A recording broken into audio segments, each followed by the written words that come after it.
Bueno, muy buenos días a todas, todos y todes, compañeras, compañeros, compañeres, desde cada rincón de nuestra América y más allá. Sean todas, todos y todes bienvenidos. Bienvenidos a este encuentro que ya es territorio de cuidado. Hoy desde el Centro de Estudio de Economía del Cuidado, el SECUIDA, el CESDI y el Observatorio de Relaciones Internacionales Fundación Victoria, nos hemos convocado sobre todo a intentar dar respuesta a una pregunta inmensa y urgente. ¿Cómo le hacemos casa a la política exterior? Rescatar la nación y hacerle casa.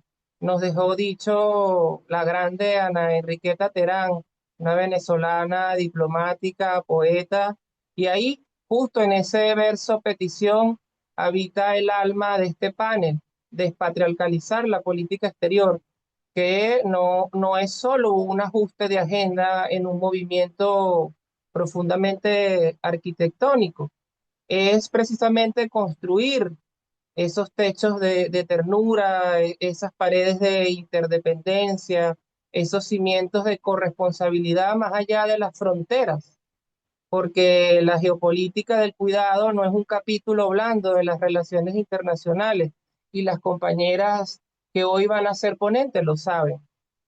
Más bien es una forma radical de reimaginar el poder, la soberanía y la paz.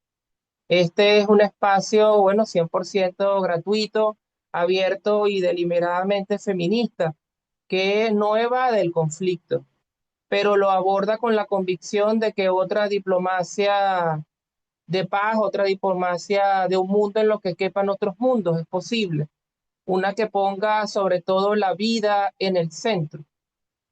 Y bueno, antes de dar paso a nuestras voces invitadas, les voy a compartir la hoja de ruta para que la conversación fluya con la misma fuerza que el deseo de estar acá.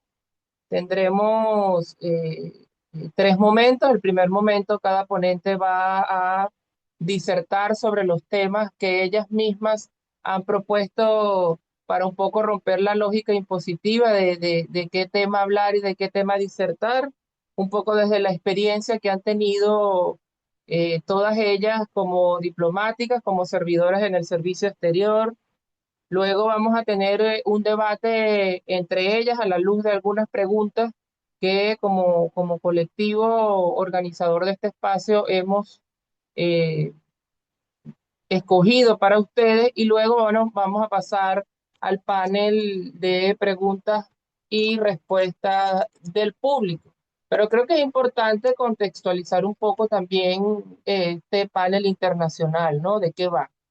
La política exterior, ustedes lo saben, ha sido configurada, pues, históricamente como un espacio masculinizado, estructurado por la razón del Estado, en algunos casos el militarismo y, bueno, la acumulación del capital, donde los cuidados y sobre todo la sostenibilidad para la producción y la reproducción de la vida son ignorados o totalmente subordinados. Esto obedece a, bueno, a una matriz patriarcal colonial que se expresa en las cadenas globales de cuidado, que no hacen más que extraer el trabajo afectivo y reproductivo del sur hacia el norte. Y en una institucionalidad internacional, ustedes lo saben, que no reconoce el cuidado como un bien público global, ni como principio ordenador de las relaciones entre estados. Pero ¿qué hacer frente a ello? Creo que es importante que lo debatamos acá, ¿no? Emerger un horizonte de política exterior feminista y sobre todo descolonial que ponga la vida en el centro, que desmantele las jerarquías raciales, sexuales y geopolíticas que sostienen el actual sistema mundo. Eso pues implica que nos cuestionemos la división internacional sexual del trabajo, del cuidado, que analicemos en profundidad la deuda ecológica, que analicemos las medidas coercitivas unilaterales mal llamadas sanciones económicas como violencia sistémica y donde la doctrina de la responsabilidad de proteger para reivindicar en cambio la soberanía alimentaria, la soberanía de los cuerpos y la interdependencia racial es fundamental para construir otro mundo. Este panel, pues, nos propone, en principio, una reflexión situada en América Latina y el Caribe, donde experiencias comunitarias y en el caso como Yadira, más allá de nuestras fronteras en el Avia Yala, se conocen pues estas experiencias desde la militancia comunitaria, desde la construcción de políticas públicas innovadoras, como ya lo estamos haciendo en Venezuela, con el sistema de cuidados o con la diplomacia bolivariana de los pueblos. Todo esto, bueno, desafiando ese paradigma westfaliano al tiempo que se enfrenta al extractivismo y al intervencionismo. Es pues entonces donde la despatriarcalización de la política exterior no es un agregado temático, sino una transformación estructural de poder global que, bueno, exige repensar las alianzas, el tema de la migración, el comercio y, bueno, toda la arquitectura de la gobernanza para construir una ética del cuidado mutuo en el mundo. Entonces, dicho esto, quiero dejar en el uso de la palabra y desde una mirada que ha sido la alta diplomacia, pero que nunca ha dejado de anclarse en lo humano.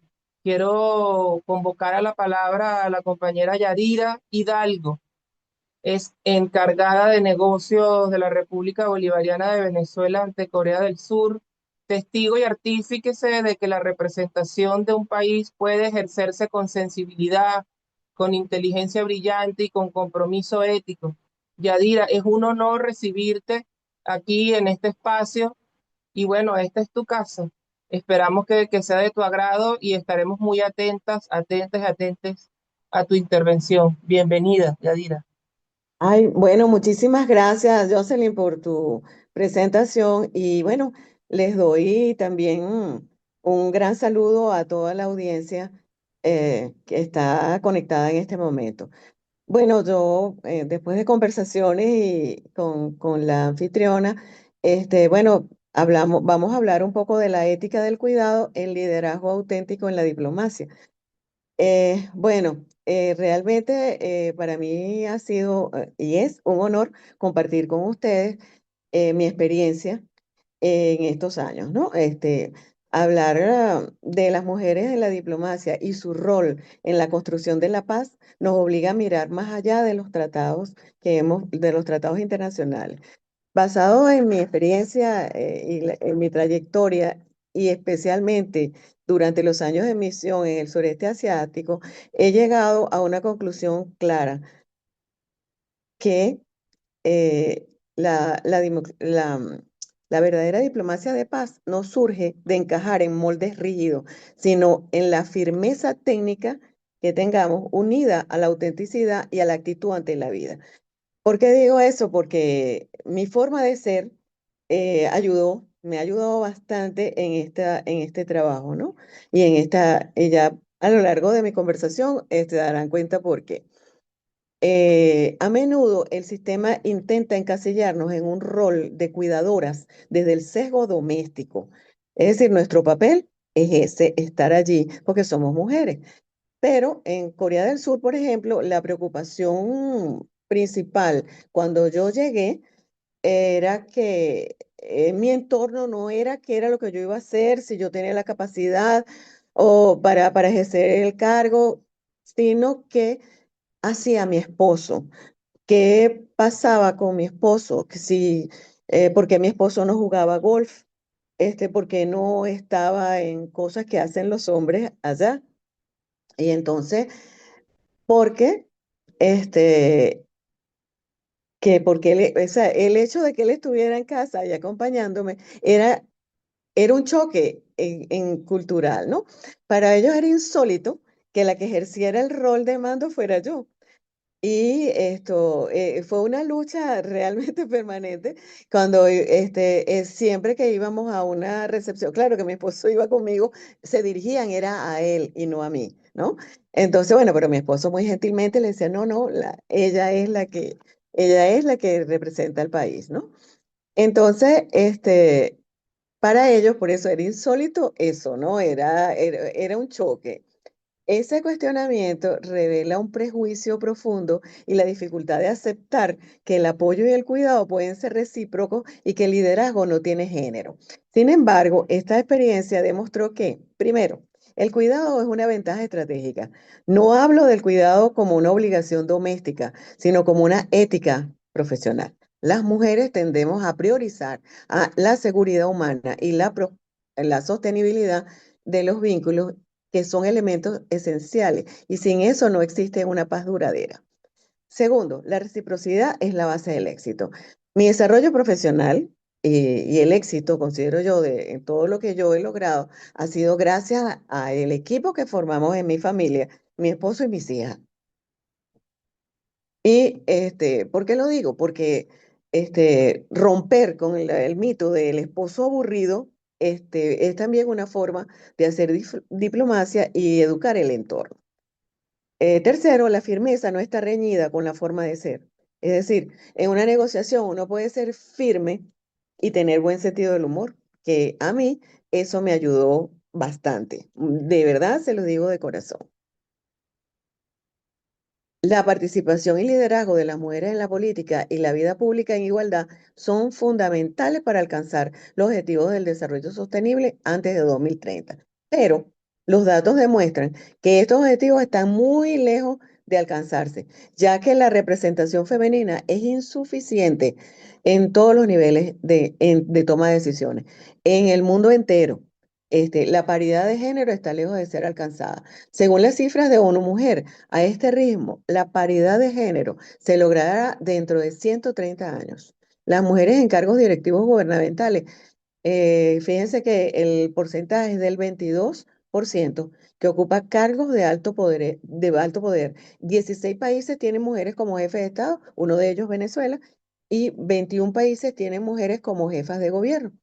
El 22,4% del gabinete ministerial es femenino dirigiendo ministerios de alta política. Fíjense que el porcentaje es inferior. También hay varias cosas que están en contra, como es la violencia digital, la protección de las mujeres del acoso en espacios políticos digitales, puesto que se convierte en una barrera que podría limitar nuestra participación. No es lo mismo que nos ataquen a nosotras a que ataquen a un hombre. Siempre los atacan de la misma manera, porque se comportan de cierta forma, pero el ataque en nosotros siempre es superior.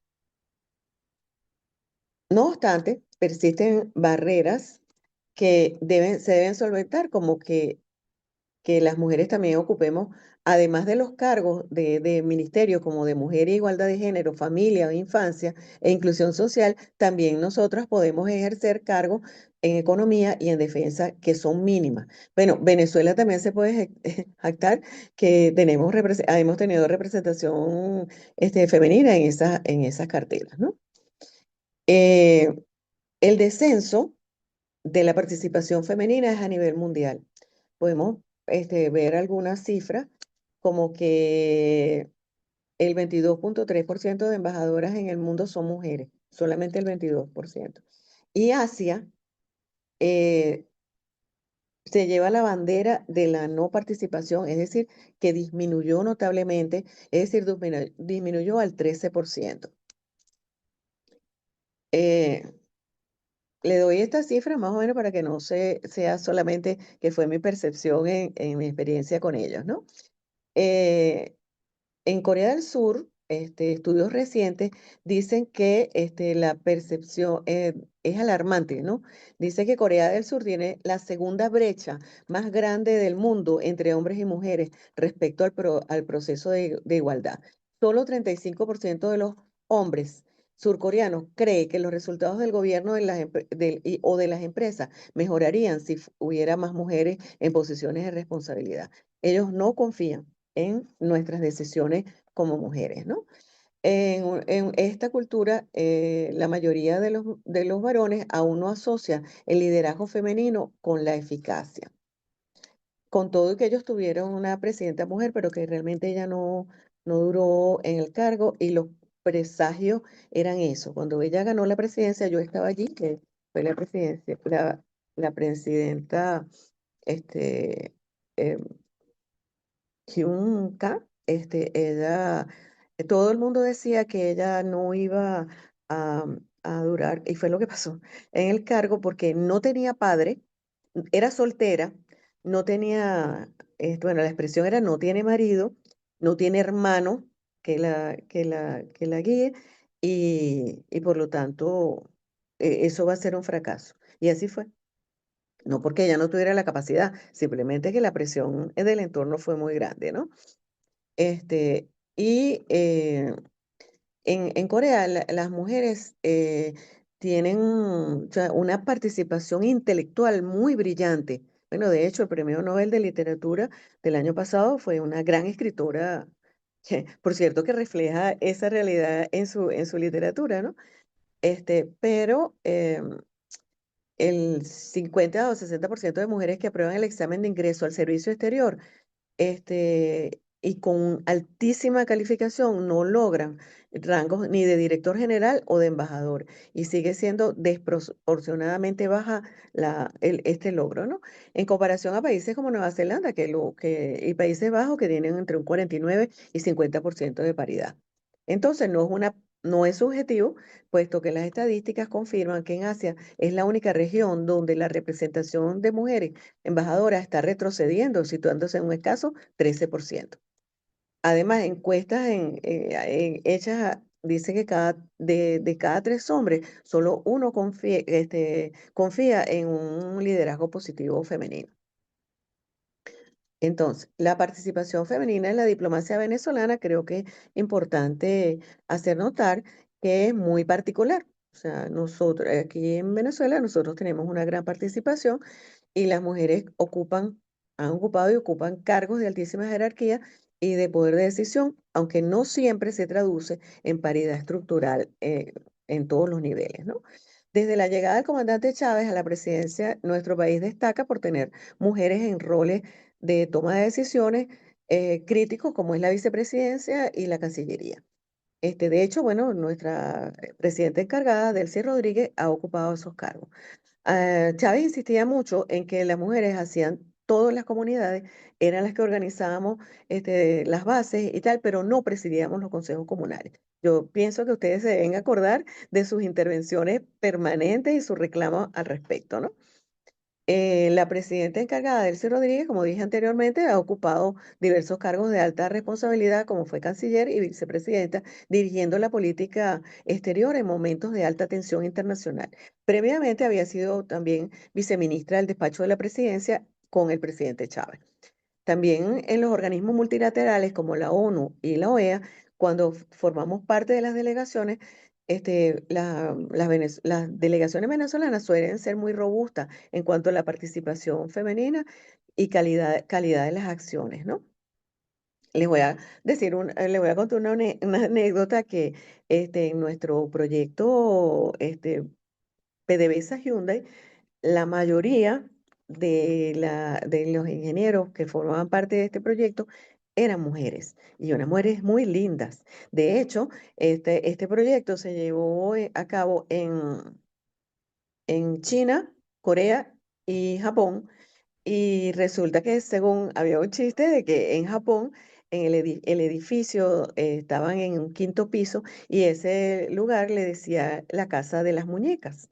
Y eso, estas muchachas ingenieros, estas mujeres ingenieros se ganaron su puesto, no tanto de muñecas, sino de ser unas mujeres formadas y aguerridas y que llevaron a cabo el proyecto con éxito. De hecho, ese proyecto se terminó con anticipación a la fecha señalada por la eficiencia de estos equipos, ¿no? Vamos a hablar un poco del sesgo de género, ¿no? En oportunidades la teoría y la práctica suele chocar a pesar de de los efectos, de los esfuerzos, porque existe un sesgo invisible y los desafíos de la conciliación siguen siendo barreras reales. Aunque cada vez hay más mujeres en las bases de las cancillerías, a medida que se va ascendiendo en rango jerárquico, la presencia femenina disminuye. Es decir, tiene forma de embudo invertido. Según la cifra de 2025, solo el 22,5% de embajadores del mundo entero son mujeres. Asimismo, existe cierto sesgo en cuanto a la asignación de destinos. A los hombres se les asigna más frecuentemente a lugares de seguridad dura o situación de conflicto, porque se piensa, ¿verdad?, que las mujeres eh, no estamos capacitadas para estar en situación de riesgo o de conflicto, porque los hombres son más aptos en estos entornos hostiles. Entonces, a las mujeres se nos vincula más con el área cultural, de derechos humanos, educación y protección, también en países desarrollados. Esta resistencia que percibí en Corea del Sur no es una coincidencia, sino el síntoma de un sistema neoconfuciano donde el poder se entiende como un atributo masculino. Eh, y en la sociedad donde la mayoría de los altos cargos diplomáticos son destinados a hombres, la presencia de una mujer en el cima de la jerarquía rompe el orden establecido. Al preguntar con insistencia si mi esposo se aburría, lo que realmente hacían era intentar procesar una contradicción cultural en su esquema. El hombre es la figura pública y la mujer la infraestructura de apoyo. Ver a un hombre ejercer el rol de soporte con orgullo y eficacia no solo fue una disrupción en su protocolo, sino una lección silenciosa contra el patriarcado, que todavía lucha por aceptar que el talento y el liderazgo no tienen género, sino resultado. Yo les puedo hacer conocer una anécdota que, bueno, fue un poco fuerte, pero en el fondo, como les digo, yo tengo muy buen sentido del humor y fue divertida. A mí me invitaron en el marco de este proyecto, PDVSA Hyundai, a exponer en un ámbito empresarial las oportunidades de inversión que tenía Venezuela. Y bueno, como estaba este proyecto de PDVSA Hyundai, yo enfoqué mi disertación sobre la faja del Orinoco.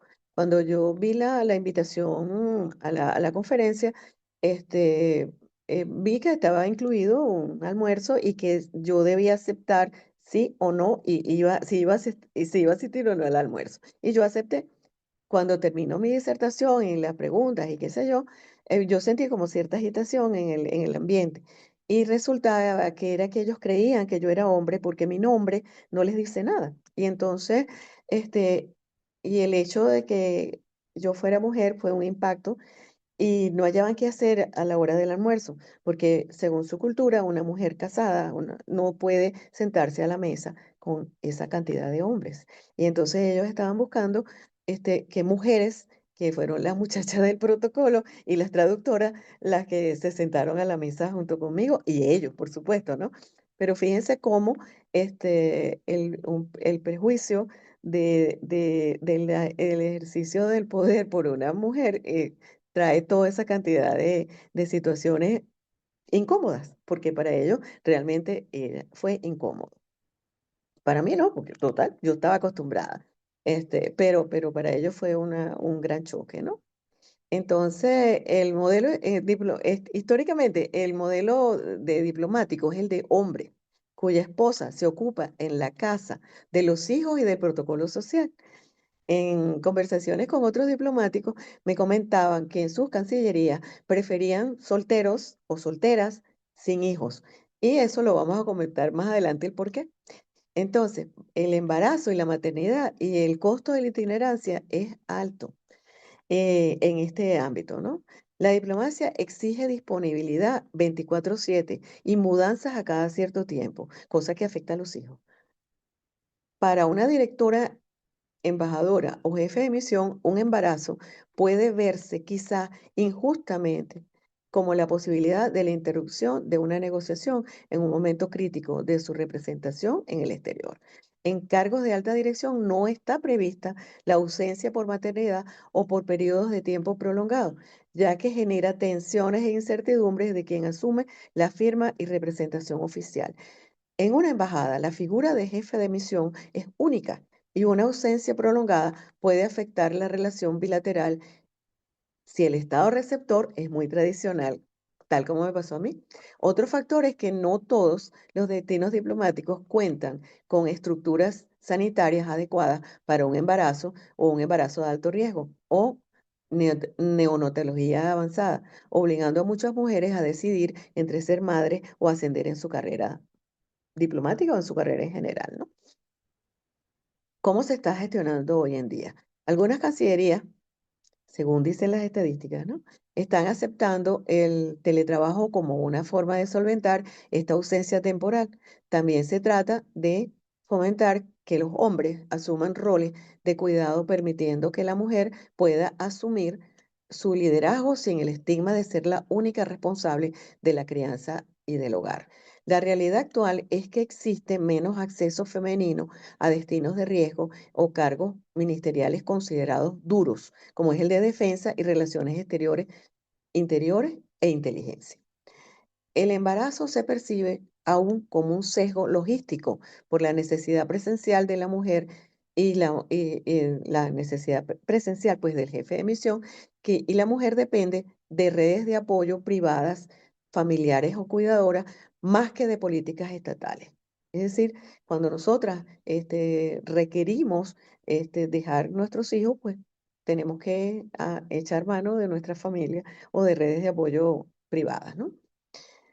Entonces, el patriarcado, vamos a tratar el patriarcado y cómo fue mi experiencia en Corea del Sur.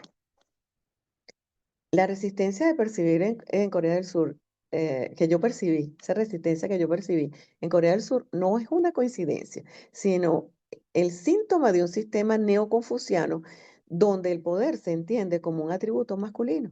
En una sociedad donde la mayoría de los altos cargos diplomáticos o de alta dirección son designados a hombres, la presencia de una mujer en la cima de la jerarquía rompe el orden establecido.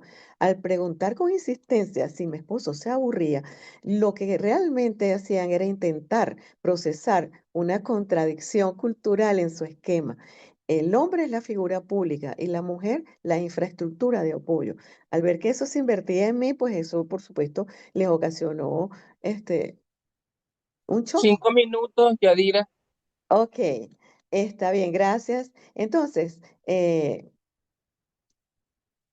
una lucha, pues, el, en estos sitios y creo que en líneas generales, ¿no? Al final de mi misión, la aceptación de mis colegas no fue una concesión, fue el resultado inevitable de ver resultados tangibles logrados de la identidad femenina clara, enfrentado con optimismo y buen humor. Para concluir, creo que la mayoría este, tiene esa percepción pues de las mujeres con las que yo conversé, pero creo que el mayor aporte que podemos hacer a la paz internacional es ser nosotras mismas en la mesa de negociación, ser firmes pero con buen humor y buena disposición. La diplomacia de la paz no necesita que las mujeres nos adaptemos a un molde rígido y masculino. Necesita que llevemos nuestra capacidad de cuidar y de cuidar vínculos, nuestra firmeza técnica y nuestra autenticidad a la mesa de negociación, porque una paz que no cuida a las personas no es paz. Muchísimas gracias.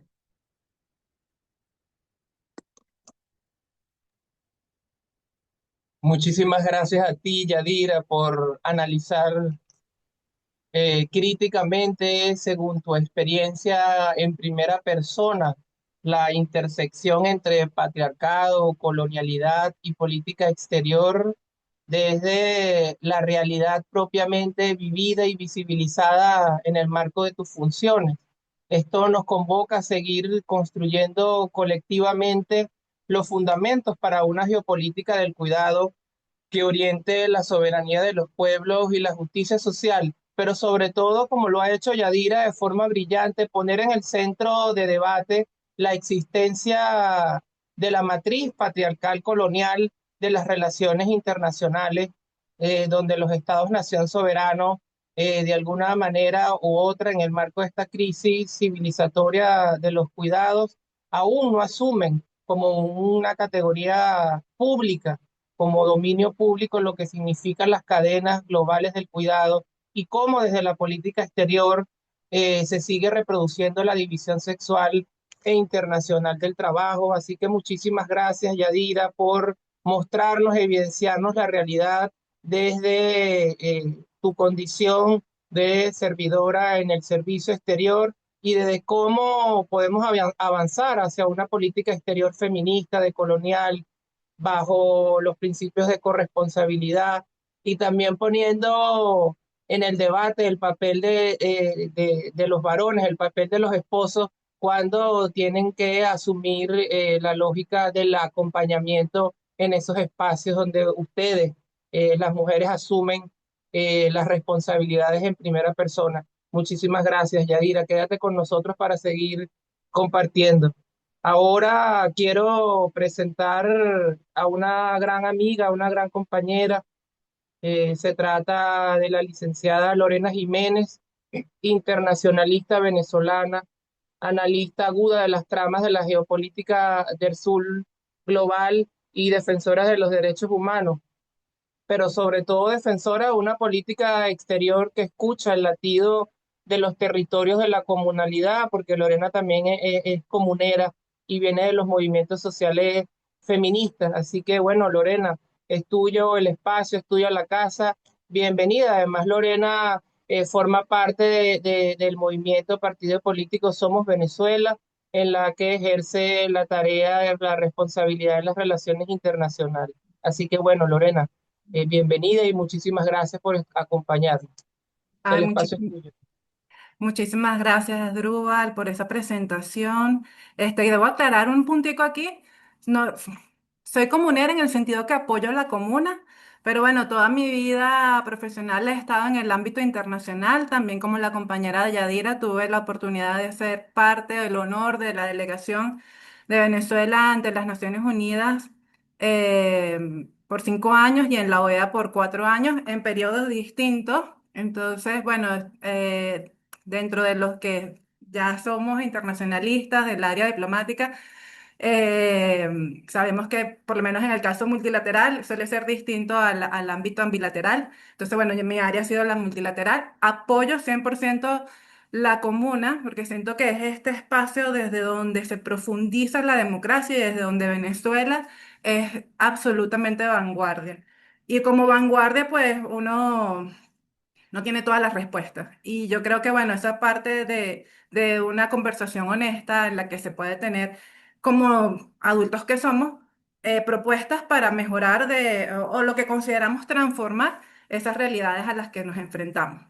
Atendiendo a la invitación que gentilmente nos hizo también el Centro de Estudio Económicos para los Cuidados,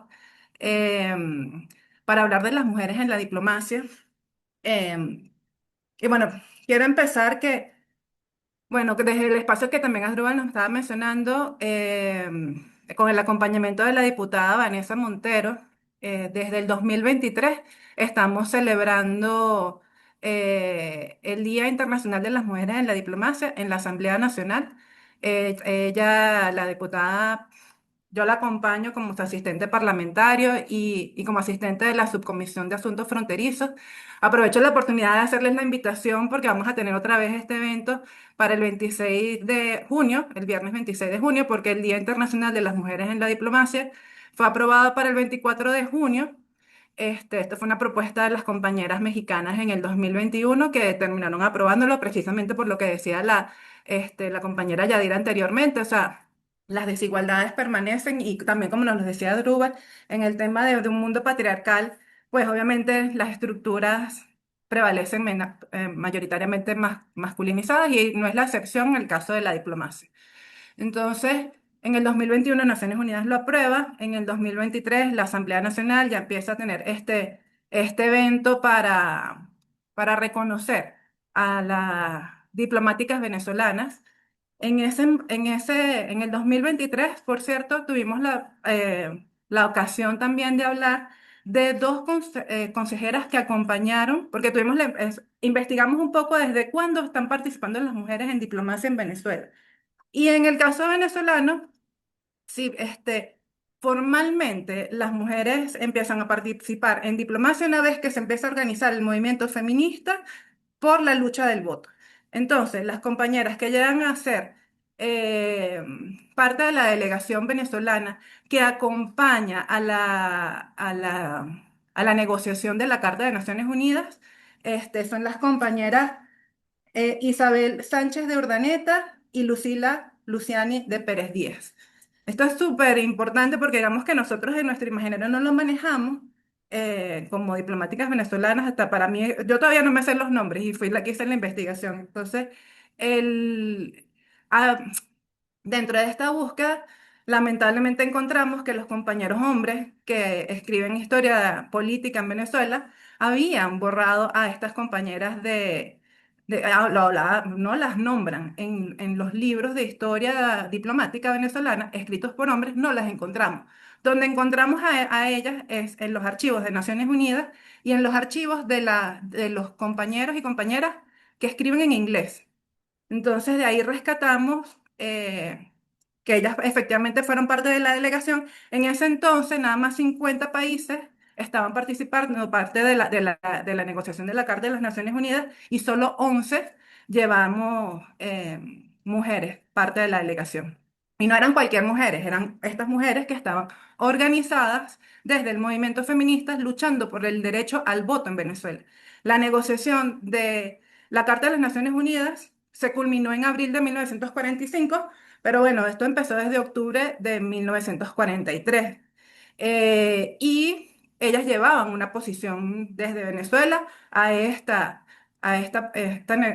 conversación. Entonces, ya para 1900, cuando se adopta la Carta de las Naciones Unidas en 1945, la primera vez que las mujeres ejercemos el voto en Venezuela de manera local fue en las elecciones de julio de 1945. Entonces, ellas son de este movimiento. Voy a tomarme el momentico aquí para ver, quiero que las conozcan, a ver si logro abrirles el documento, porque, a ver, em, esta fue parte de la presentación que hicimos en, en la Asamblea Nacional en el 2023.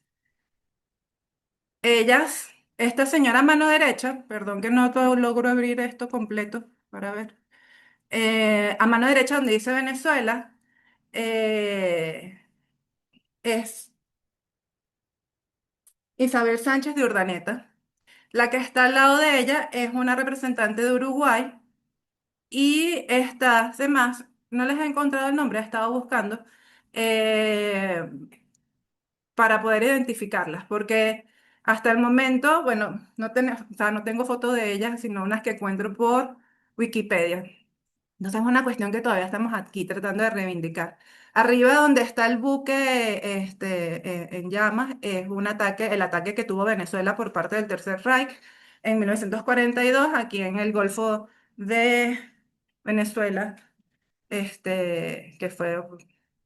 que pareciera que uno cuando de repente estudia la historia, como que eso fue un evento ajeno de Venezuela, pero sí tuvimos allí em, nuestro ataque y, en base a eso una respuesta que fue política del momento. Entonces, pero en ese entonces quisimos hablar de reivindicar a estas dos compañeras. Yo también agradezco a Druba que nos trae a Enriqueta Terán, que tampoco la conocía, y digo, bueno, vamos a seguir investigándola sobre ella.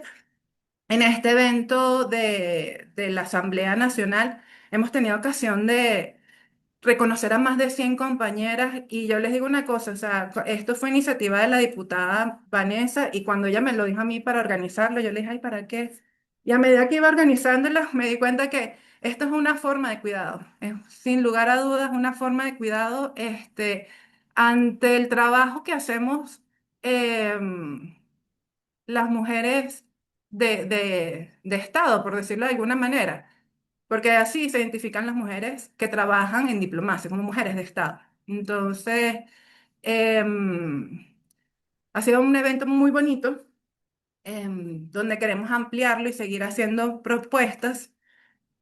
Parte de estas propuestas y atendiendo otra vez a la invitación que nos hace desde el Centro de Estudios del Cuidado y las compañeras de Argentina, que Y es eso que también decía Yadira, que la participación de las mujeres en la diplomacia está muy ligada al tema de la familia.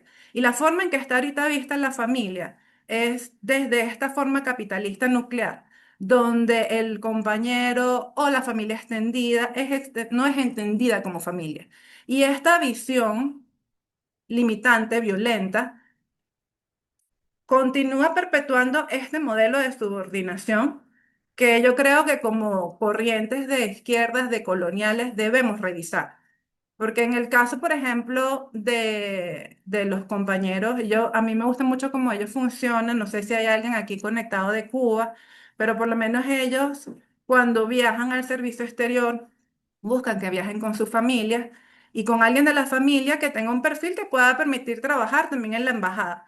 Porque esa es la otra, cuidar a los dos para que se mantenga una estabilidad. Entonces, esto es algo que yo quiero traerles a colación para que lo pensemos, porque si bien ahorita hay como una idea de que las mujeres lo podemos todo, y efectivamente así es, eh, en ese todo se está anulando también al masculino y eso también genera desequilibrio.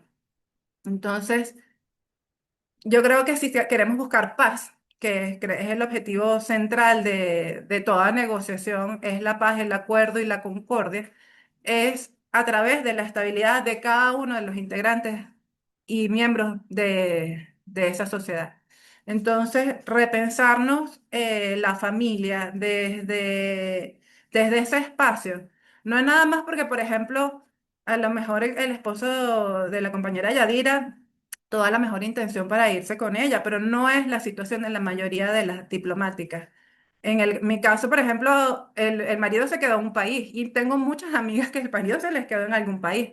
Y porque quizás no encuentra espacios de trabajo o no encuentra también su propia identidad. Entonces, no se trata de que tenga que cumplir el rol de la que tenía anteriormente la mujer, sino de construir un mundo donde todos entremos. Porque, ¿qué pasa en el tema reproductivo? O sea, dejarlo desde el espacio de dejar los cuidados al espacio reproductivo no monetizado continúa perpetuando el patriarcado y los modelos de opresión. Entonces, en ese sentido yo creo que pensarnos el tema de cómo las mujeres diplomáticas acceden después al servicio exterior es creo que es una conversación necesaria a la que tenemos que tener para pensarnos ese mundo mejor. Porque no podemos pensar en un mundo mejor, no podemos cuidar un mundo si no nos sentimos cuidadas. Y ese es como el trabajo recíproco de los cuidados. Y en ese esfuerzo, bueno, por lo menos también aprovecho de hacerme un poquito aquí de anunciarles, o sea, nosotros, y esto aquí lo hablo como, desde mi familia, nos organizamos para contribuir a esta economía de los cuidados en, buscando organizar transporte escolar. Entonces, para este tema de los cuidados tiene tantas aristas, por lo menos en el tema de la diplomacia, creo que la invitación es más hacia ver cómo evaluamos a la familia, cómo contemplamos a la diplomática con su familia, porque muchas que les pasa, salimos una vez o dos veces y ya después no, o sea, se vuelve muy difícil, obviamente para la diplomacia para poder ascender, pues necesitas como ir saliendo, pero tener también garantías para eso. En el caso venezolano, yo allí tengo unas propuestas que son muy internas y bueno, no las quisiera como de discutir en estos espacios internacionales, pero sí creo que a nivel latinoamericano nos convendría pensarnos el tema de la familia, una familia que sea extendida, porque si, por ejemplo, uno puede salir al servicio exterior con alguna tía o una, no sé, que prima, no necesariamente tiene que ser la mamá o el papá, o sea, una familia extendida que pueda también estar generando al Estado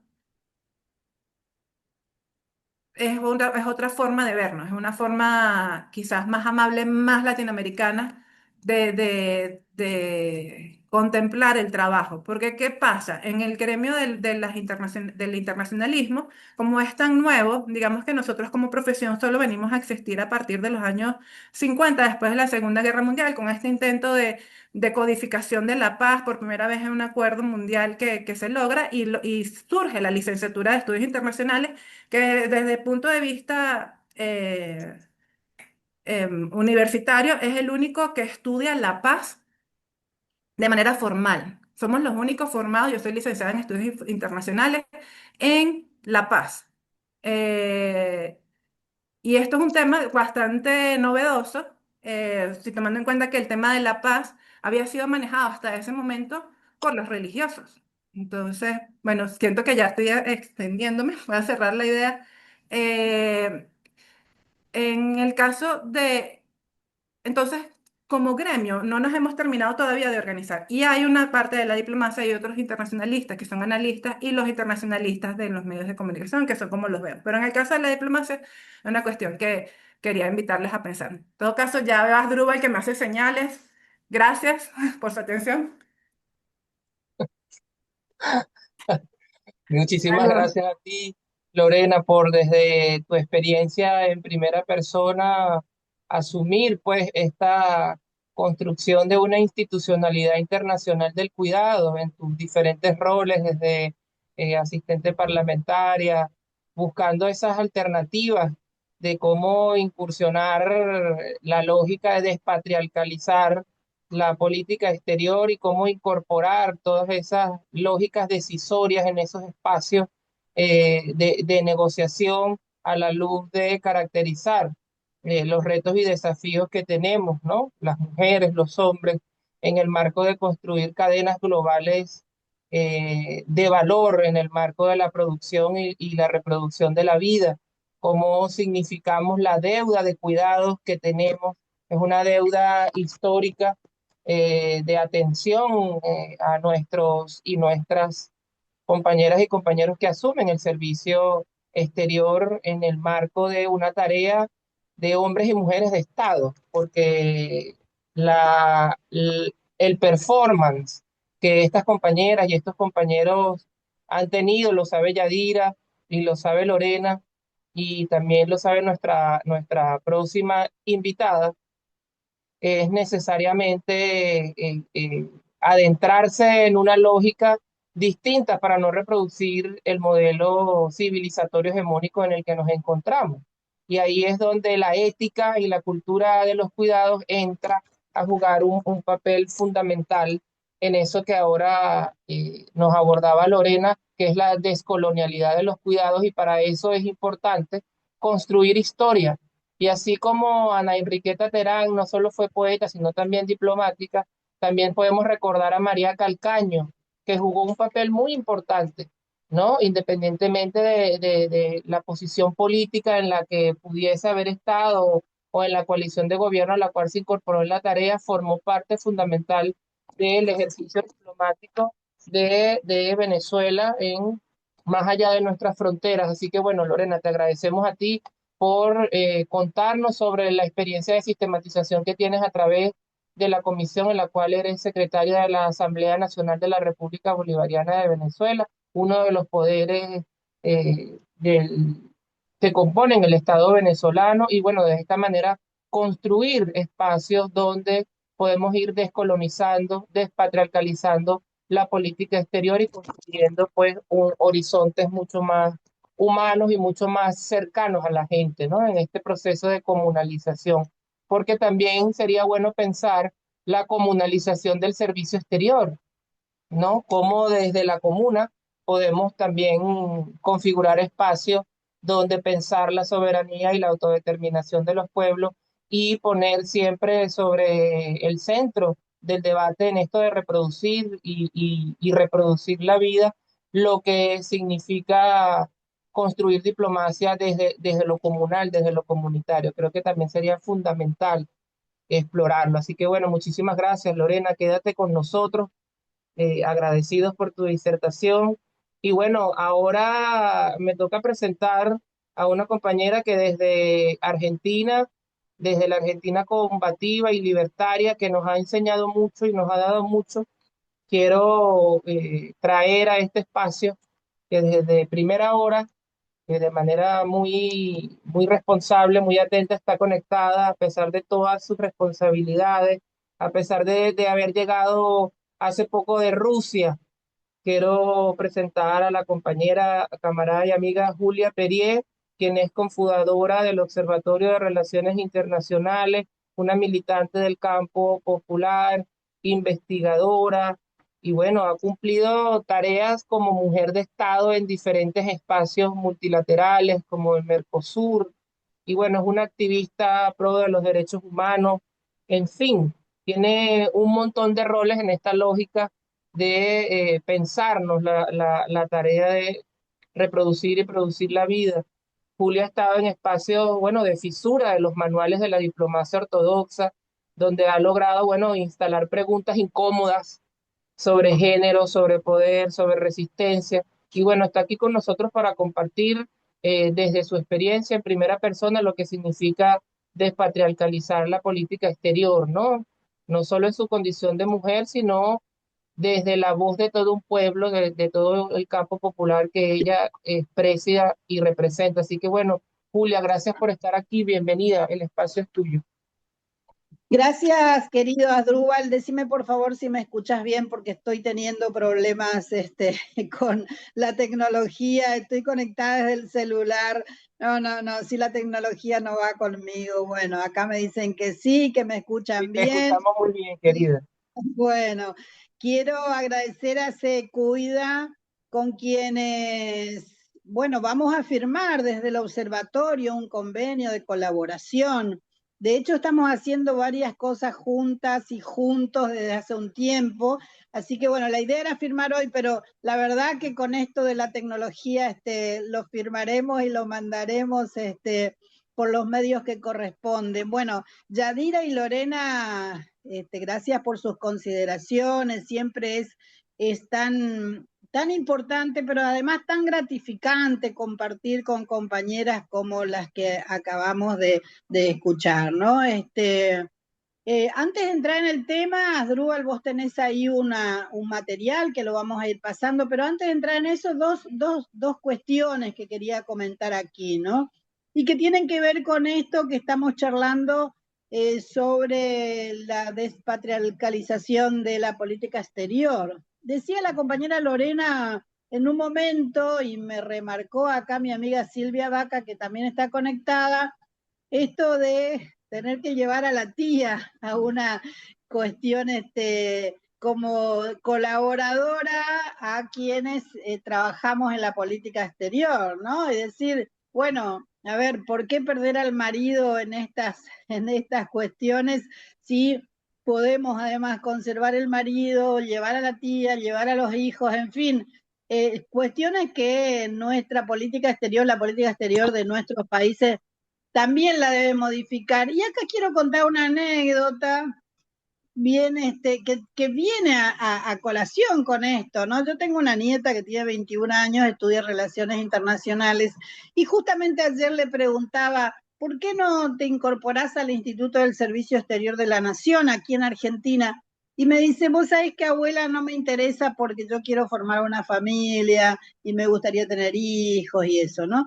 Bueno, es como que la política exterior de nuestros países está separada de esta cuestión de la posibilidad de tener una familia, de tener hijos, de poder compartir el trabajo con una familia, ¿no? Bueno, creo que de eso se trata también, poder conversar en estos ámbitos de estas cuestiones. Por eso te agradezco mucho, les agradezco mucho a la gente de Se Cuida que siempre estén organizando estas actividades.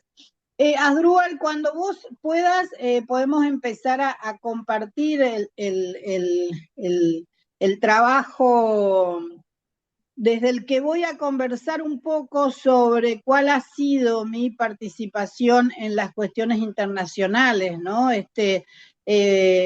Ustedes van a ver ahí dónde vivo yo, de dónde soy, en el lugar donde nací, en el lugar donde vivo, que es la provincia de Misiones, en la República Argentina, una provincia que tiene una frontera con la República del Paraguay y con la República de Brasil, con los dos países tienen la frontera más importante, ¿no?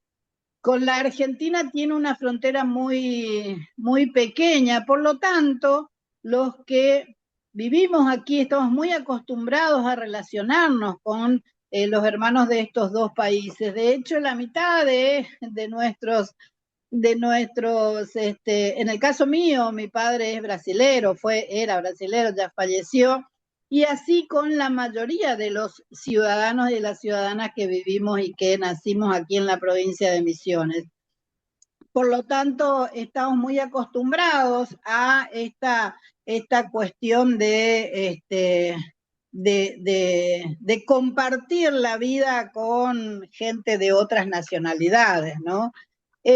Bueno, ahí se ve dónde está la provincia de Misiones, ahí se ve de dónde vengo, provincia a la que vuelvo y volví siempre, porque desde muy pequeña, desde muy chica, digamos, más que pequeña, desde adolescente, se ve ahí una foto cuando tenía 14 años participando activamente de la política, desde ese momento. Y bueno, la década del 70 en la República Argentina estuvo muy atravesada por las cuestiones políticas. La verdad es que no militar en política en esa época era hasta casi un pecado, les diría, porque había una efervescencia. Recuerden ustedes que estábamos en una etapa previa a lo que fue después el operativo Cóndor, ese operativo que arrasó con las democracias en todos nuestros países. Bueno, eso me motivó, me obligó, en realidad, más que motivarme, me obligó, ¿no? En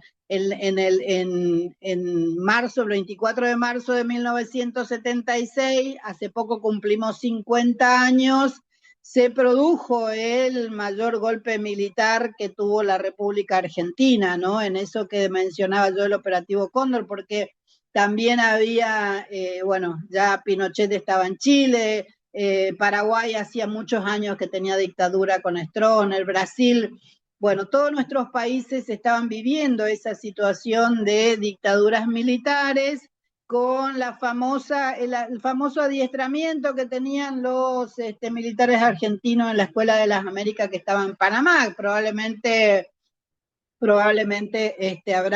habrán ustedes sabido de esta situación, ¿no? Bueno, al poco tiempo de ese golpe militar, yo parto al exilio, porque tenía, bueno, 3 hermanos en la cárcel, un sobrino en la cárcel, mis compañeras y compañeros estaban siendo perseguidos o secuestrados o encarcelados.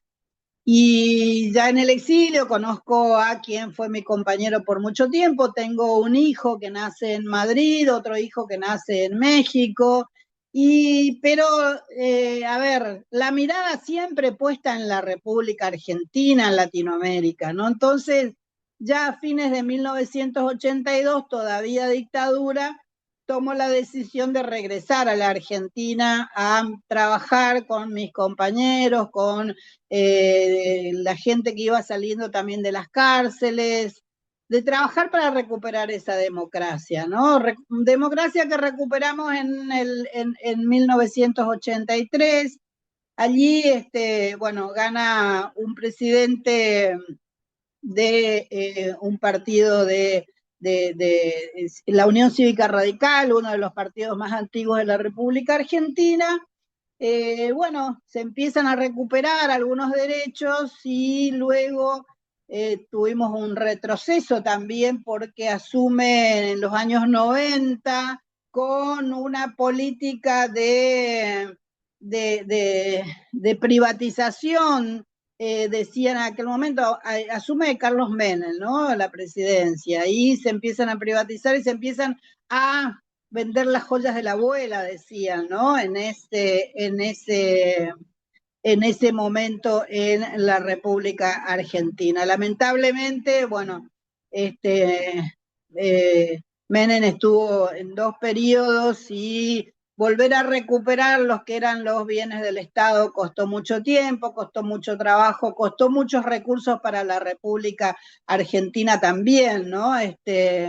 Porque bueno, en el 2001, cuando había nuevamente un gobierno de la Unión Cívica Radical, probablemente recuerden ustedes, Fernando de la Rúa, la situación política, económica y social de la República Argentina era muy delicada y bueno, se produjo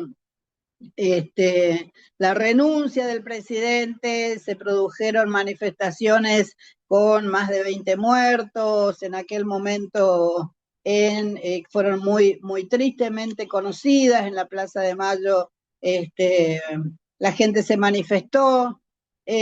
Manifestarse en la República Argentina es muy común, ¿no? Nosotros nos manifestamos para protestar, nos manifestamos para manifestar nuestra alegría también. Y en aquel momento las manifestaciones generaron más de, lo que les decía, más de 20 personas fallecidas, asesinadas en realidad, ¿no? Y tuvimos muchos presidentes en el término de 15 días, un montón de presidentes, hasta que, bueno, un presidente que era en aquel momento Eduardo Duhalde convoca elecciones y asume la presidencia Néstor Kirchner. Néstor Kirchner que vuelve a incorporar al gobierno, a muchos jóvenes, y vuelve a convocar a la política, a quienes en su momento estábamos así como desalentados, les diría yo, de lo que era la política en la República Argentina. Sin embargo, en aquel momento como que renació una esperanza y volvimos o continuamos, en realidad en mi caso no volví, en mi caso continué porque nunca dejé de hacer política. A mí me parece que la política tiene que ser eso, la posibilidad de transformar la realidad de todos y de todas, ¿no? En el año 2007 asumo como diputada nacional, de la mano de quien fue presidenta durante 2 periodos, Cristina Kirchner, quien hoy está injustamente detenida. Hacemos campaña para lograr su libertad. En todo ese tiempo, la verdad es que he trabajado mucho en la política internacional, ¿no? Pensar la política internacional, bueno, nosotros yo soy peronista y Juan Perón decía que la verdadera política es la política internacional, ¿no? Me parece que a partir de ahí pensar en la necesidad que tenemos de poder relacionarnos, de poder pensar en la integración regional, de poder trabajar por la integración regional, siempre fue algo que estuvo muy instalado en mi concepción política, ¿no? Así que en el Congreso de la Nación, congreso que estuve durante 2 periodos, trabajé siempre en la Comisión de Relaciones Internacionales, integré Eurolat por mucho tiempo, Eurolat que es la Asamblea Euro-Latinoamericana, y participé en la Cámara de Diputados en la conformación de grupos parlamentarios de amistad con los pueblos. Ayudé a muchos países a conformar los grupos parlamentarios de amistad, sobre todo los países asiáticos que no tenían mucha actividad en aquel momento en la Cámara de Diputados. Fui presidenta del grupo de amistad con Azerbaiyán y también con Vietnam, ¿no? Aparte de componer otros grupos de amistad con países árabes, con Palestina, Siria, en fin, también con países latinoamericanos, con los que me parecía muy importante y fundamental estar comprometido por esto que les digo de lo que significa la integración regional. También representé a la República Argentina en la Unión de Interparlamentaria Mundial, ¿no? Que es este conjunto de países representados a través de sus parlamentarios que se reúnen cada tanto en diferentes lugares para ir definiendo cuestiones comunes y cuestiones en las que habría que acordar, ¿no? En aquel momento participé mucho de viajes con la presidenta Cristina, le acompañé a viajes a diferentes países, Cuba, Venezuela, Turquía, Abu Dhabi, Dubái, China, Indonesia, y como presidenta del Grupo Parlamentario de Amistad a la República Socialista de Vietnam. Luego asumí como parlamentaria del Parlasur, y bueno, ahí obviamente reforzar este compromiso con las relaciones internacionales. Me sumé también a Eurolat, donde presidí la comisión primero de desarrollo sustentable, donde empecé a trabajar en el proyecto que luego fue votado en todo Eurolat con el tiempo, ¿no? Porque nos costó un tiempo de trabajo el proyecto del agua como derecho humano, ¿no? Que fue votado y que fue aprobado por lo que es Eurolat, que es esta Asamblea Euro-Latinoamericana que les decía, que está conformada por representantes acá me dice alguien que no me dará tiempo de hablar del tema central. Es que el tema central es el tema central, disculpe compañero, es la participación en lo que significa para las mujeres la participación en política internacional, ¿no? En cómo desde los lugares en donde estamos, desde los lugares en donde estuvimos, porque no solo se trata del currículo, se trata de el tema central que es trabajar desde lo internacional, trabajar en los temas que conciernen a las mujeres, a cómo las mujeres nos incorporamos en la política, a cómo las mujeres podemos trabajar los temas importantes de la misma manera que lo hacen los hombres también, ¿no? De hecho, esto que les estoy contando del agua como derecho humano, han sido la mayoría, algunos hombres que venían de partidos de la derecha fundamentalmente. Bueno, ahí ustedes conocen los venezolanos a López, al padre de López, que llegó a España y rápidamente fue eurodiputado, ¿no? Bueno, él siempre estuvo en contra de nuestro proyecto porque tiene que ver fundamentalmente con eso, con el agua como derecho humano, el agua que no debe ser privatizada, el agua que debe estar para todos y para todas. Y cuando hablamos del tema central, de por qué las mujeres en la política,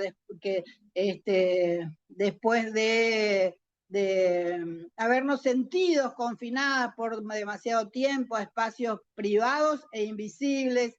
Las mujeres de todo el continente estamos invadiendo calles, plazas y demás lugares públicos exigiendo ser escuchadas. Y es lo que yo le decía de la República Argentina, ¿no? Una república en la que permanentemente estamos trabajando y activando desde las calles, como desde los congresos, como desde los poderes ejecutivos, ¿no?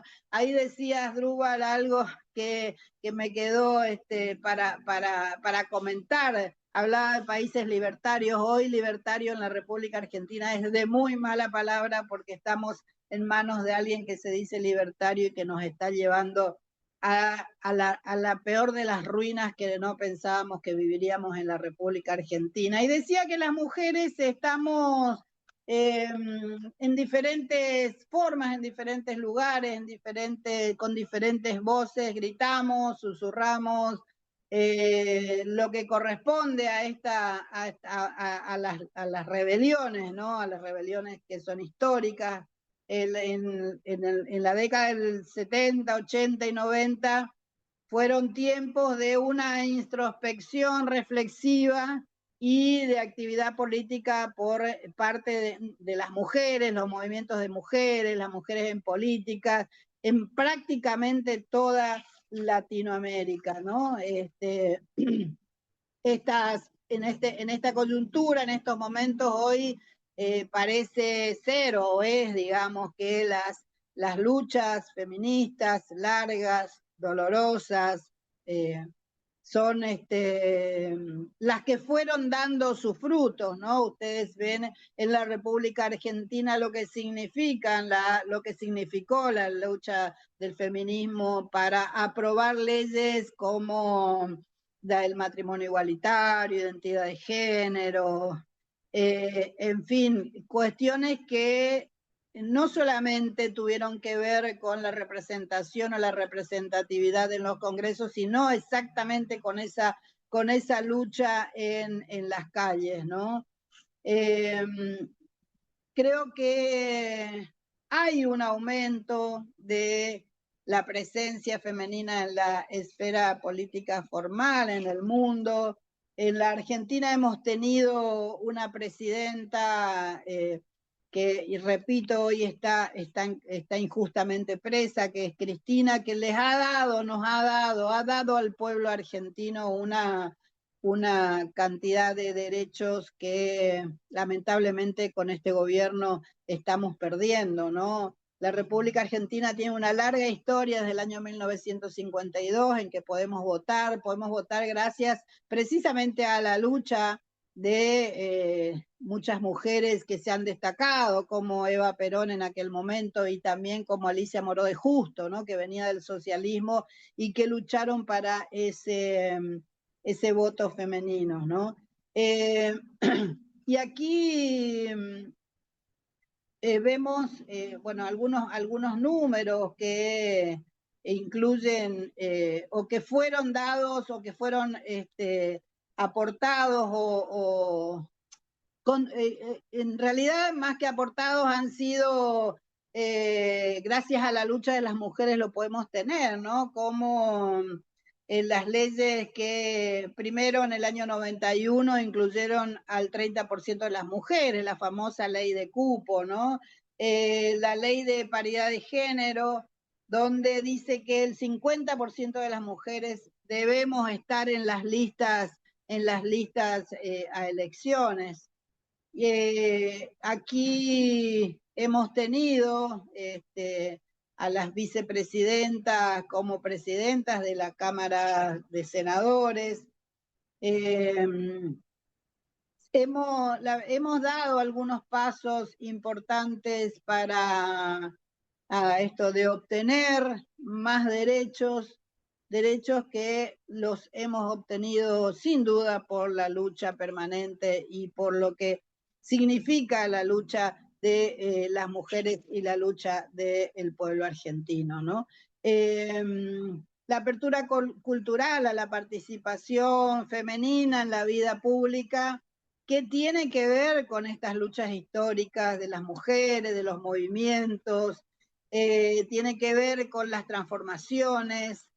Y bueno, y acá también aparece esto de la revolución en las telecomunicaciones, decimos, ¿no? De la revolución en lo que significa esto de estar conectados permanentemente, como en estos casos, ¿no? En fin, creo que, no sé si puedes pasar al otro flyer, que ya nos cuenta cómo lo que significa o qué es el Observatorio de Relaciones Internacionales de la Fundación Victoria. Iniciamos en febrero del 2023.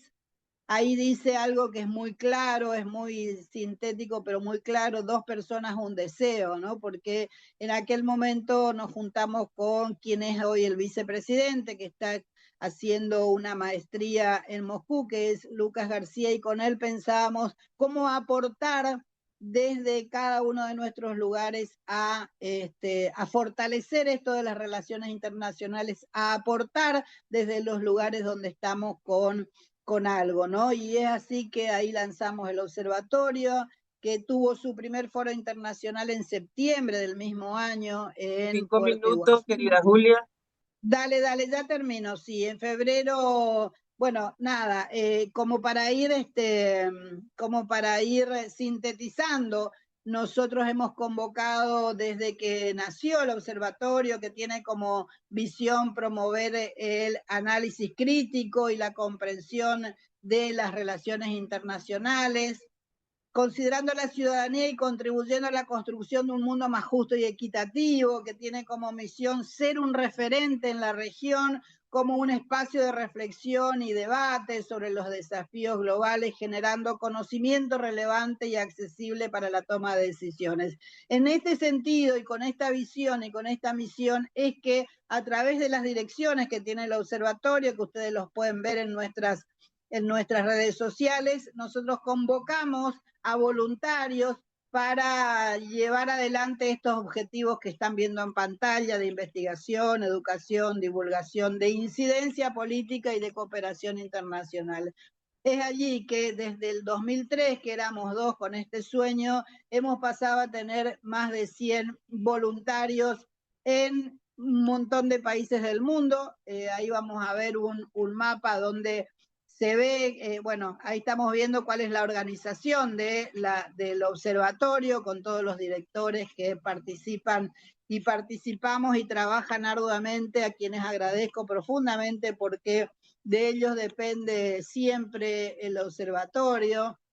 Y van a ver también lo que les decía de los voluntarios que tiene el observatorio, ¿no? Que de aquellos 2 que éramos en el 2023, tenemos voluntarios en países de Latinoamérica hasta África, tenemos 2 voluntarios en 2 países distintos. Creo que está más abajo el mapa, si lo podemos mostrar, para ver cómo, ahí está, más de 100 voluntarios en todo el mundo participan de las áreas del observatorio. Así que, bueno, queridos compañeros, compañeras del Se Cuida, Asdrúbal, Yadira, Lorena, gracias por sus participaciones, gracias por esta invitación, y sin duda que vamos a seguir trabajando juntos y juntas a partir de no solamente de la firma de este convenio, sino de todo lo que venimos haciendo. Ahí estamos, invitamos a todos a ser parte de la experiencia del observatorio a través de nuestras redes sociales.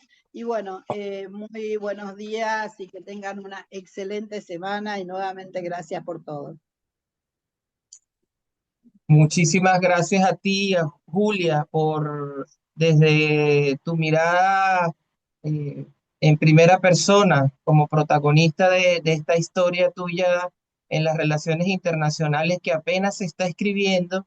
Agradecerte por compartir toda tu experiencia, toda tu sabiduría y bueno, por seguir poniendo en el debate, en el centro de este panel el análisis de la matriz patriarcal colonial de las relaciones internacionales y cómo podemos construir de manera colectiva los fundamentos para una geopolítica, para una diplomacia del cuidado que oriente pues a la soberanía de los pueblos sin libertarios. Y en ese sentido, bueno, hemos visto 3 trayectorias, un mismo horizonte, 3 ponentes que, bueno, han evidenciado el desmontar el patriarcado que también susurra o que nos grita en las cancillerías, en las mesas de negociaciones y en los tratados, bueno, que se firman, ¿no? Esa lógica masculinizada, ¿no? De imponer esa matriz patriarcal colonial de las relaciones internacionales. Queremos agradecer al doctor Antonio Pérez Alonso, quien es responsable académico del CESDI, por facilitarnos la conexión del día de hoy y con quien tenemos una poderosa alianza estratégica que nos ha permitido avanzar en constituirnos en un binomio clave para potenciar en nuestros sures, en todos los espacios en los que el Centro de Estudio de Economía del Cuidado está en este momento. Siempre nos acompaña el CESDI. Bueno, queremos agradecer también a Julia Pierre, a todo el equipo del observatorio con el que en un momentico vamos a estar firmando un convenio estratégico, una alianza de cooperación muy importante que nos va a permitir seguir trascendiendo estas fronteras imaginarias y seguir avanzando en lógicas de relacionamiento desde sentires, pensares y saberes distintos a los que nos impone la colonialidad. Así que bueno, ahora vamos a darle el derecho de palabra a la directora ejecutiva del Centro de Estudio de Economía del Cuidado, a la doctora Jocelyn García, Jocelyn, la casa es tuya, el escenario es tuyo para que por favor puedas dirigirnos tus palabras. Muchas gracias. Y ya volvemos con las preguntas y respuestas. Hola, saludos, bonito lunes para todos y para todas. Hemos decidido comenzar esta jornada de esta semana precisamente haciendo uso de este portal, precisamente en esta triada del Observatorio de Relaciones Internacionales, el CESDI y pues el Centro de Estudios de Economías del Cuidado. Hoy en un tema bien fundamental, ustedes han podido pasearse, digamos, por experiencias, bien lo decía Lorena, desde las relaciones bilaterales, también las relaciones multilaterales, pero también desde el ejercicio mismo de ser mujeres diplomáticas.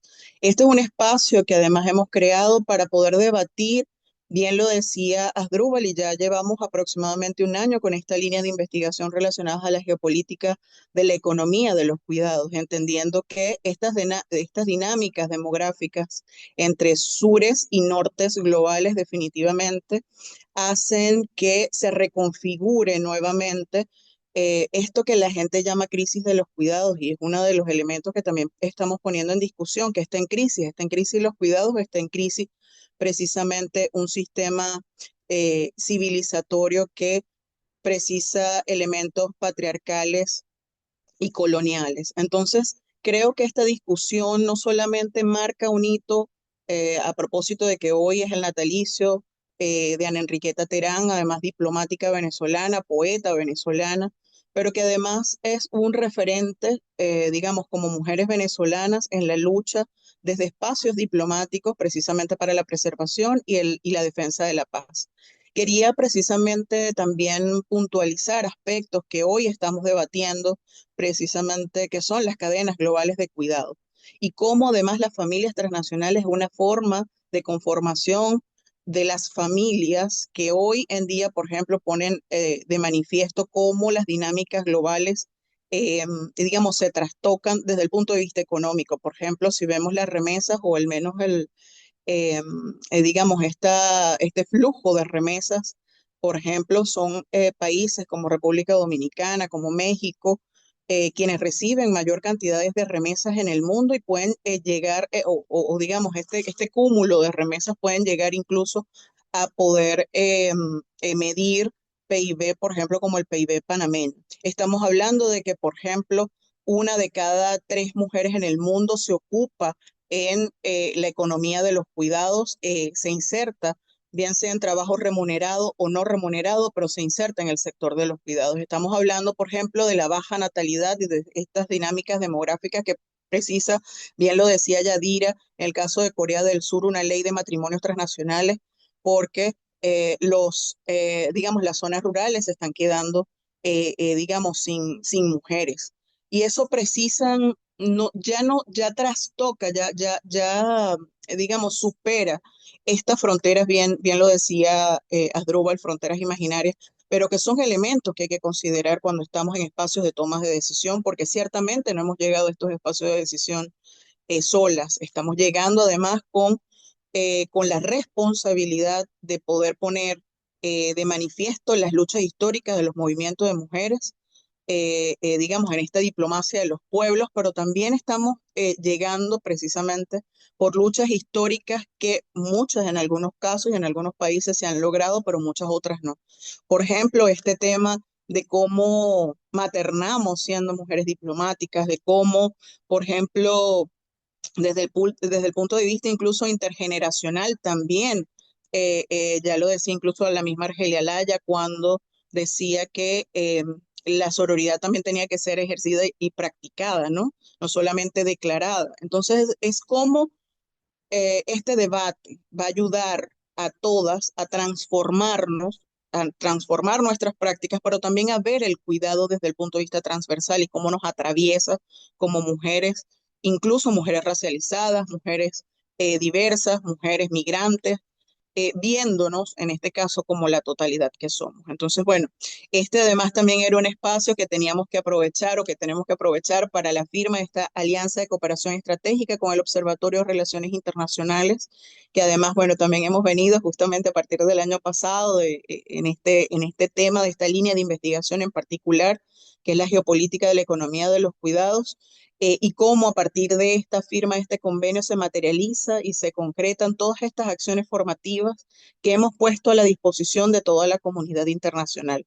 Aquí hay compañeros y compañeras desde, eh, digamos, algunas latitudes, no precisamente Venezuela, Argentina, tenemos compañeros de México, eh, Colombia, Perú, etcétera, incluso compañeros responsables y compañeros y compañeras responsables de instituciones, incluso, pues bueno, lideresas, y por allí vi incluso a compañeras legisladoras, diputadas nacionales, y este es un espacio precisamente para eso, para la reflexión, para la conversa. Aquí hay algunas,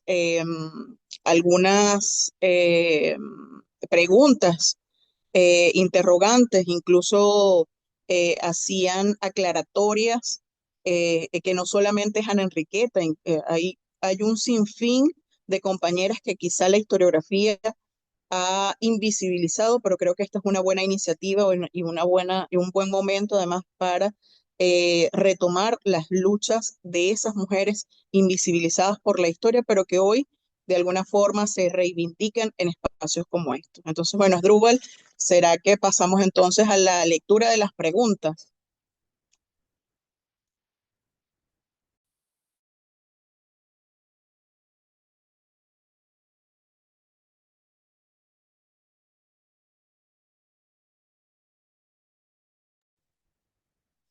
Sí, Jocelyn, muchísimas gracias por también poner en el centro del debate esta matriz patriarcal colonial que se expresa en las cadenas globales de cuidado y que extraen pues el trabajo afectivo y reproductivo del sur hacia el norte. Y bueno, en una institucionalidad internacional que no reconoce el cuidado, repetimos, como bien público global, ni como principio ordenador de las relaciones entre Estados. Y esto nos convoca a repensar desde los cuidados, resignificar lo que significa eh, producir y reproducir la vida desde la lógica y la ética de los cuidados.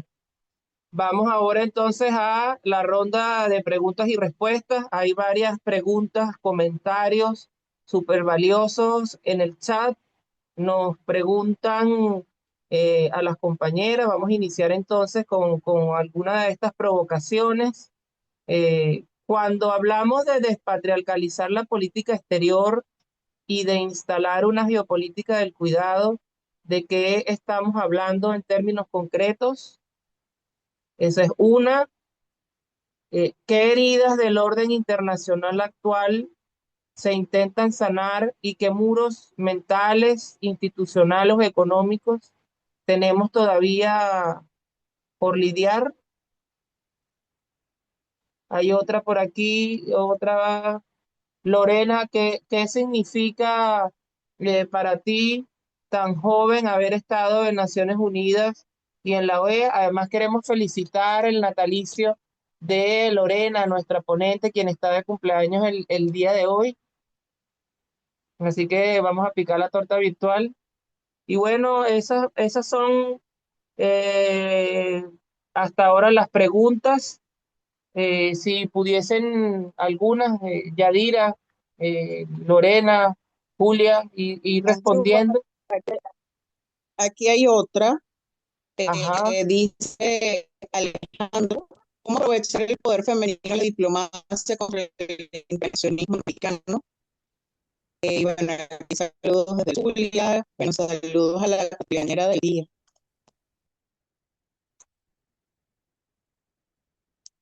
Bueno, los micrófonos son suyos, Julia, Lorena, Yadira.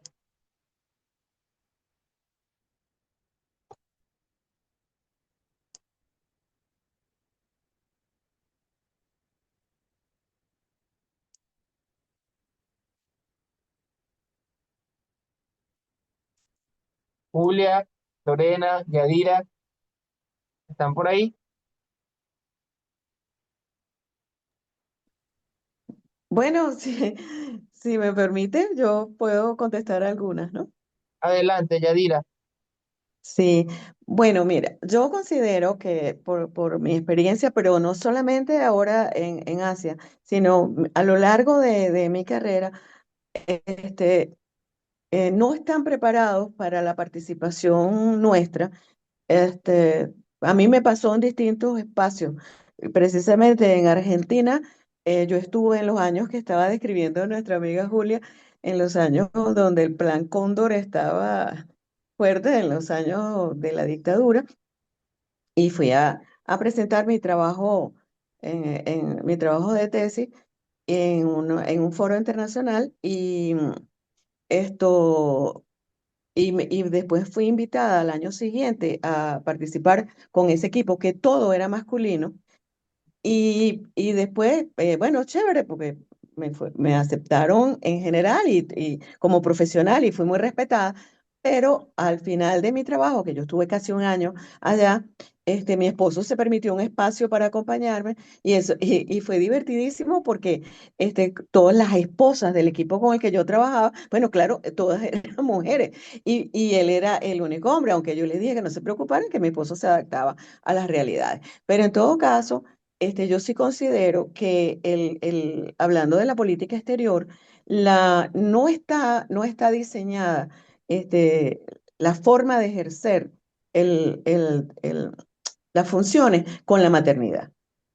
No está, porque una mamá, o sea, que tiene que cuidar y atender a la familia y a los hijos, no puede estar 24/7 y no tener respiro, ¿no? Pero eso me refiero a todos los cargos de públicos, porque yo fui viceministra también de Protección Social y sé lo que significa, pero también fue en una época en que también mis hijas estaban ya grandes y además bueno, eso fue digamos, un cargo consensuado por eso yo insisto en que mi familia siempre me ha apoyado y me ha acompañado y ha sido de buena lid. Y lo que decía Julia también, bueno, sería chévere que para el servicio exterior nos permitieran llevarnos una tía, no sé, o alguien más, pero tal como está diseñado el servicio exterior, por lo menos aquí en Venezuela, tus hijos después que tienen 24 o 25 años no están cubiertos.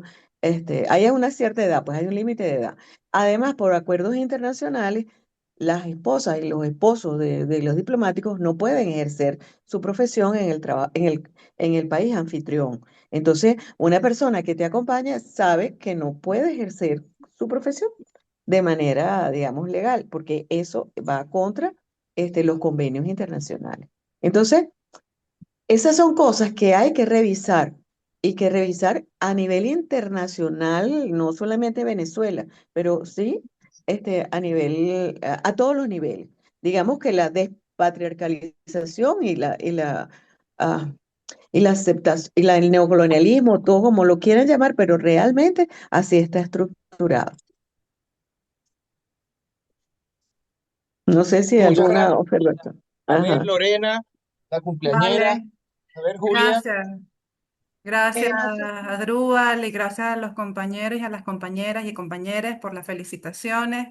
De verdad agradecida por el espacio, escuchar también a Yadira y a Julia sobre sus experiencias y saber que no estamos solas. El gremio de mujeres internacionalistas es un gremio solitario, que pocas veces nos encontramos. Y como o sea, nos encontramos en la defensa de grandes ideas y de grandes proyectos como la patria y la democracia y el Estado. Pocas veces nos encontramos y creo que es muy valioso el tener esta discusión.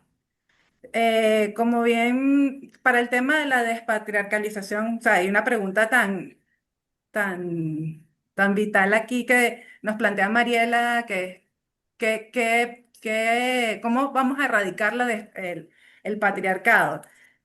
Y bueno, creo que la tarea es titánicamente em, fuerte hacia adelante, pero creo que con la organización podemos irnos pensando. Si bien, por lo menos en el caso de los espacios internacionales, está construido desde una lógica masculina, patriarcal, como bien lo dice la compañera Yadira, o sea, no se pueden estar acompañando, hay algunos convenios internacionales, no sé qué. Como negociadoras, esos espacios podemos irlos abriendo. Yo creo que es una discusión necesaria de cómo nos planteamos la familia de las diplomáticas. Yo entiendo que a veces el status quo es lo que nosotros defendemos, pero para que llevar aquellos temas de transformación real, debemos plantearnos discusiones reales y discusiones donde pongamos en cuestionamiento la lógica que nos ha implantado el capitalismo de la soledad. Porque digamos que la soledad, y perdón, quizás el término no es soledad, es la desolación y el desarraigo que trae no estar con este modelo diplomático donde las mujeres terminan solas, desoladas. Porque digamos que otra vez, dentro de la soledad hay una nutrición, pero dentro de la desolación hay un desarraigo, hay un vacío que si tú no lo tienes claro, te puede afectar emocionalmente y eso eventualmente repercutir en tu trabajo. Entonces, para responder así como muy al minuto que tenemos que seguir sentándonos y pensándonos de una manera más colectiva, sobre todo donde entremos todos y todas porque creo que ese es el gran debate. Por allí otro compañero preguntaba que cómo pueden las mujeres hacer frente al imperialismo norteamericano. Y bueno, yo creo que desde la conciencia, y eso está para hombres y mujeres, intersexuales, etcétera. O sea, la toma de conciencia es lo vital para poder enfrentar el imperialismo o las tres formas de opresión, porque digamos que el origen del conflicto es la opresión, y eso lo sabemos los y las internacionalistas, y la opresión se disfraza de tres grandes modelos que va desde el imperialismo, el capitalismo y el patriarcado. Sus expresiones a través de la discriminación em, son múltiples e históricas. Entonces, ¿cómo avanzamos? Entendiendo que eso está así, tomando conciencia y colocándonos nosotros y nosotras como sujetos históricos de derecho. Cuando entendemos eso, nosotros logramos la unidad, logramos la organización. Entonces, yo me puedo extender un poco en este tema, así que lo voy a dejar aquí. Muchas gracias una vez más por la invitación. Quiero también hacerles extensiva la invitación para este 26 de junio en la Asamblea Nacional. Yo veo que hay unas diputadas conectadas para participar en la celebración del Día Internacional de las Mujeres Diplomáticas, donde vamos a hacer algunos planteamientos. En el 2023 trajimos a las mujeres venezolanas que participaron en la negociación de la Carta de las Naciones Unidas. En el 2024 conversamos sobre el flagelo de la trata de personas y la necesidad de contar con una legislación robusta, en el caso venezolano, para abordar este tema. Y este año, bueno, nos estamos planteando varios objetivos. Uno es pensarnos la posibilidad de celebrar el Día Nacional del Internacionalista Venezolano en el natalicio de Francisco de Miranda y otro es, bueno, organizarnos como para seguir profundizando en las legislaciones de derechos humanos, como en el tema que estamos hablando de trata previamente, entre otras cosas. Entonces, bueno, la invitación es aquí abierta. Invito también a la compañera Jocelyn, muchísimas gracias por la invitación, y a Julia. Esperamos poder tenerla, aunque sea online. Saludos. Gracias. Muchísimas gracias, Lorena, Yadira. A ver, Julia, ¿algún comentario Sí, sobre las sí, preguntas? claro que sí. Claro, gracias, gracias. Bueno, Lorena, felicidades, feliz cumple y bueno, nos comunicamos si puedo estar personalmente, si no, de manera virtual, por supuesto, me encantaría. El tema de la despatriarcalización creo que no tiene que ver exclusivamente con un momento de la vida política de los pueblos, ¿no? Creo que tiene que ver con esta lucha que estábamos comentando y que estábamos haciendo todo el recuento, digamos, de lo que han sido la lucha de las mujeres en nuestros países para lograr los derechos que tenemos. Mira, acá en la Argentina hay una anécdota que fue, la verdad, bastante triste porque el presidente Alberto Fernández, cuando inició en un momento un acto donde firmaba algo que tenía que ver con más derecho para las mujeres, dijo, hoy se termina el patriarcado en la Argentina, ¿no? Y eso la verdad que no nos cayó bien, porque ni se terminó el patriarcado, ni se terminó el tema de la alta violencia que hay en la República Argentina y en toda Latinoamérica contra las mujeres, y hoy se ve muy agudizado en la Argentina por tener un presidente violento como el que nosotros tenemos, ¿no? Entonces creo que va a seguir significando que la lucha de las mujeres, de los pueblos originarios, la lucha de las diversidades van a ser la que van a llevar a que vayamos obteniendo más derechos y a que se termine este patriarcado que tanto nos agobia en muchos sentidos, ¿no? Y el tema también quiero hacer referencia al tema de cuidados. ¿Cuándo aparece el tema de cuidados tan mencionado en nuestras vidas? Con el tema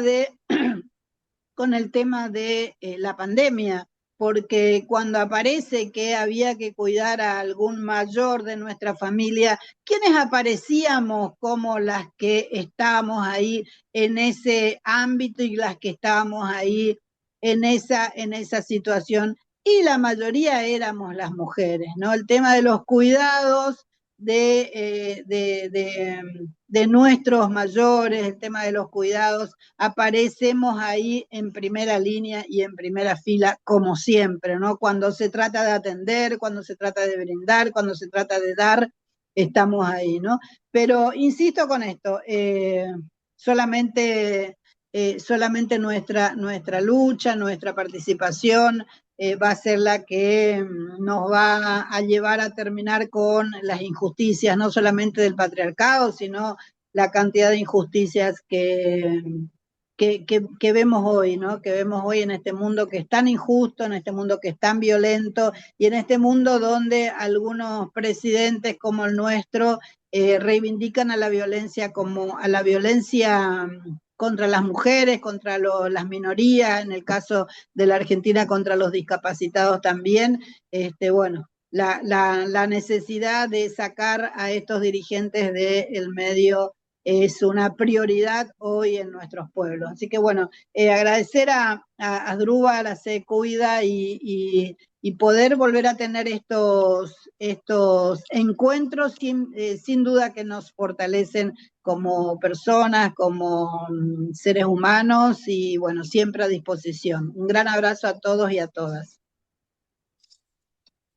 Bueno, qué injusto es el tiempo, ¿no? Cuando estamos hablando de estos temas importantes, cuando el pensamiento apenas está desplegando sus velas, ¿no? Diría el poeta.